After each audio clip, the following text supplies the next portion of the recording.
it came as a bit of a surprise. It probably shouldn't have. He was kind of the tier of pitcher we expected them to add if they were going to add another arm. But it's a fairly fun deal. Lorenzen is a really interesting dude. I was sharing some videos last night. There are lots of videos of him on YouTube, uh, lifting weights, doing his crazy workout regimen. He's basically the most fit player in Major League Baseball. Uh, but yeah, so he's been a reliever for most of his pro career. The Reds brought him up as a starter and then let him start in 2015, I think it was his rookie year, and then moved him to the bullpen. And he was really one of the more dependable uh, relievers in all of baseball. I think when I looked it up, he had the third most innings out of any reliever from 2017 to 2019. But he wanted to start, and so the Angels gave him that chance last year, and for the most part, it worked out okay. He just, he came down with shoulder trouble for the second year in a row, and I think that's the only real red flag here is that maybe he just isn't built to be a starter.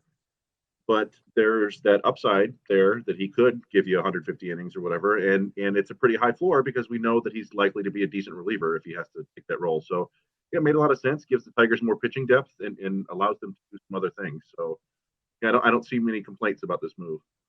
Long-standing, hard and fast rule. You're never going to hear me complain much about a one-year contract. So in that respect, it's ideal. I am always a little circumspect about shoulders, but again, it's a one-year deal. So if his shoulder blows up, okay, that's part of doing business.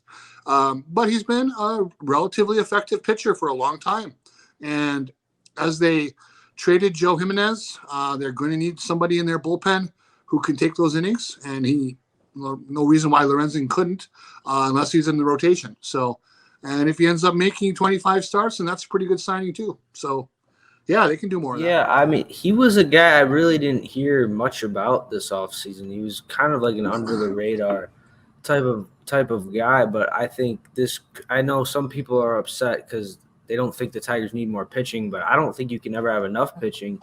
And who's to say they don't trade another, starting pitcher or reliever, which we'll get into later in the show. But yeah, I mean, he made 18 starts last year. He was decent. ERA was a little bit over 4. And if he basically replicates what he did last season, 100 innings pitched, I mean, he was a serviceable pitcher. And at the very least, maybe he's a guy you look to move at the trade deadline if he has a good first half. So, again, I don't see how you could have any complaints about this.